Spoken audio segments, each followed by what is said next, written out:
Edgar Allan Poe, one of the world's greatest Gothic writers. And Mike Flanagan has just brought his most famous tales into the 21st and 20th centuries, tied up in a bow as The Fall of the House of Usher. I'm going to share my honest review of this new Netflix miniseries, just my own feelings, and I'd love you to share yours below. And while you're there, there's a link to our second channel, The Horror Exchange. Alright, so this is Flanagan's 5th series for Netflix after Hill House, Bly Manor, Midnight Mass and The Midnight Club, which have ranged in quality and audience response, though general consensus is that Club is the weakest so far, and as it's the most recent, House of Usher really needed to be a phoenix from the ashes situation to restore Flanagan's series creator status. I don't just think that House of Usher breathed life back into his catalogue, but I think this may very well be his strongest outing yet, or at least since Hill House for me. What I love about the source material use here is that it doesn't solely focus on the fall of the House of Usher short story. It uses it as a central premise surrounding twins Roderick and Madeline Usher, but then it fortifies it with other Poe stories, including The Murders in the Rue Morgue, The Black Cat, most famously The Raven, and even slightly lesser known ones like The Gold Bug. Each of the 8 episodes borrows from these famous tales, modernizes them, and they cross over pretty seamlessly. Like, with the sheer variance in some of these original stories, cramming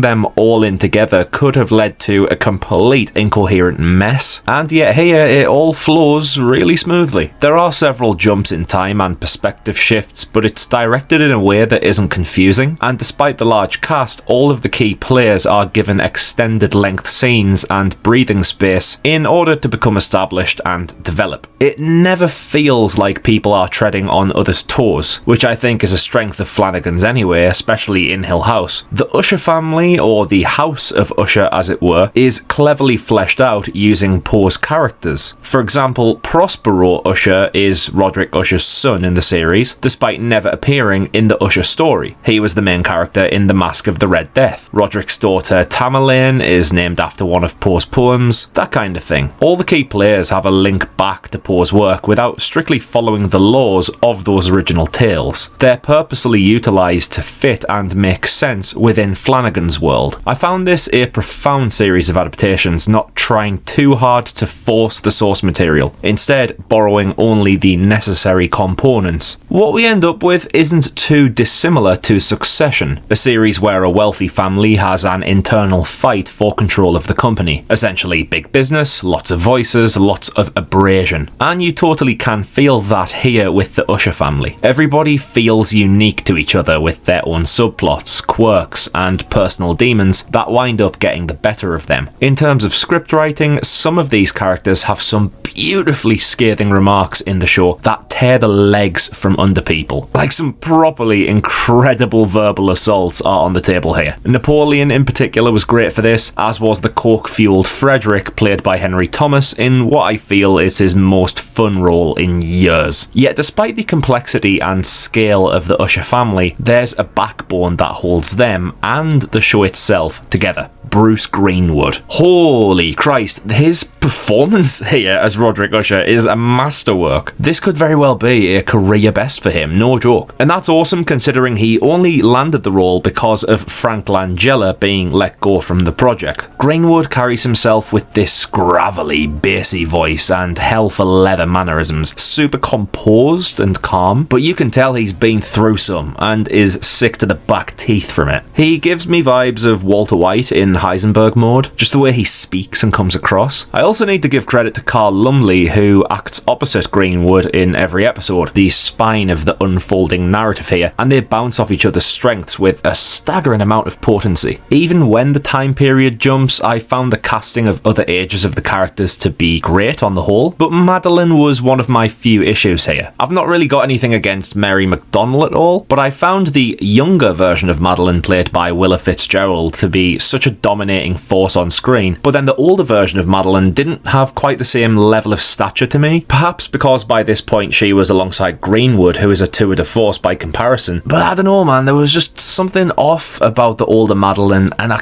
can't quite put my finger on what it is. It lacked a level of conviction that I thought was found in the other Ushers. We also got a guest appearance by Mark Hamill, who is always great to see, but I found this character to be utterly hilarious. He plays Arthur Pym, who is the Usher family's legal aid when they're caught up on trial, but Pym is literally like a pantomime villain's sidekick. Every time you see him, he's just stood in the corner somewhere, and some of his lines are almost like Scooby-Doo bad guy-esque. It's a fun character, but I felt like even he stuck out compared to the spectrum of the rest of the show's arsenal. It's always great to see Hamill in anything, but yeah, this character just felt weird to me. In terms of the rest of the cast, we get the same usual Flanagan use of other actors that have appeared in his shows. So we've got returns for Tania Miller, Henry Thomas, Samantha Sloyan, Rahul Kohli, Kate Siegel, to name but few. We most importantly get the return of Carla Gugino as Verna, who is House of Usher's main antagonist. Effectively, she's death, and I'll let you work out what Verna is an anagram of, but she's great in every scene here. You can just tell in her performance that she finds deliciousness in her character and works her magic to the best of her abilities. Despite me previously saying that Roderick is the backbone of the series, Verna is the main link between everybody's fates and the encompassing main storyline relating to the fall itself. I'd love to hear what your favourite modernisation of the Poe stories in the series was, but for me, even though it was great to have a spin on Rue Morgue, as I love the Bela Lugosi film, I'd say that the scenario and episode that disturbed me the most was, without question, The Telltale Heart. Christ almighty, this was a lump in the throat level of messed up, with the most brutal imagery in the whole series for me, and it'll take a while for that squeaking sound to get out of my brain. Some of the adaptations did feel stronger than others though. The Black Cat felt so much more of a comedic romp. I mean, it's a fully grown man trying to kill a cat with literally a Chris Hemsworth donated Thor hammer. Sure, it did add a bit of an uplift to the tone, because despite its dramatic and horrific presentation, the show has a lot of comedy dotted across it. But on the whole, I do feel like the Black Cat may have been the weakest for me here. Do I think there are any other major weaknesses to identify?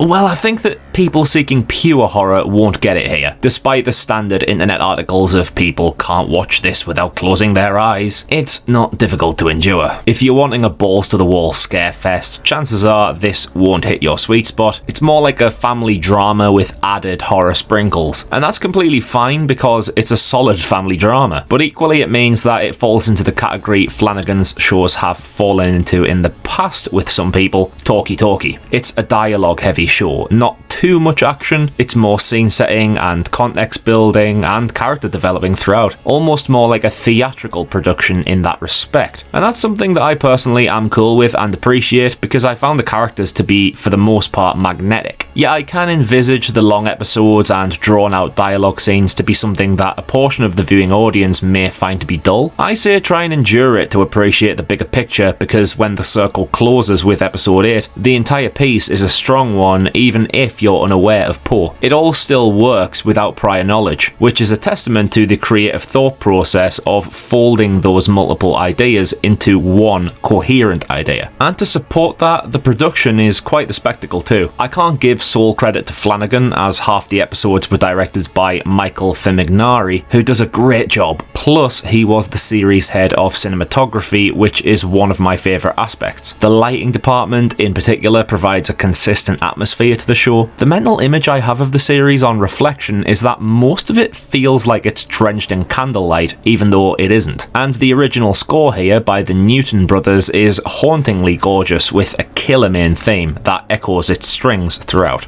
Overall, bloody loved it. Loved the bending and tying together of its sources, overall a brilliant cast, a genuinely Emmy nomination potential performance for Bruce Greenwood. If this is going to be Mike Flanagan's final Netflix series, which I have heard in the grapevine somewhere, then it winds up as a good final outing. But that's just what I reckon though. Me, myself and I. Did you, yourself and you think the same? Something completely different, or did you hate it? Let me know in the comments. I'm Connor from Unleash the Ghouls, and I'll see you next time for another honest review. Cheers out.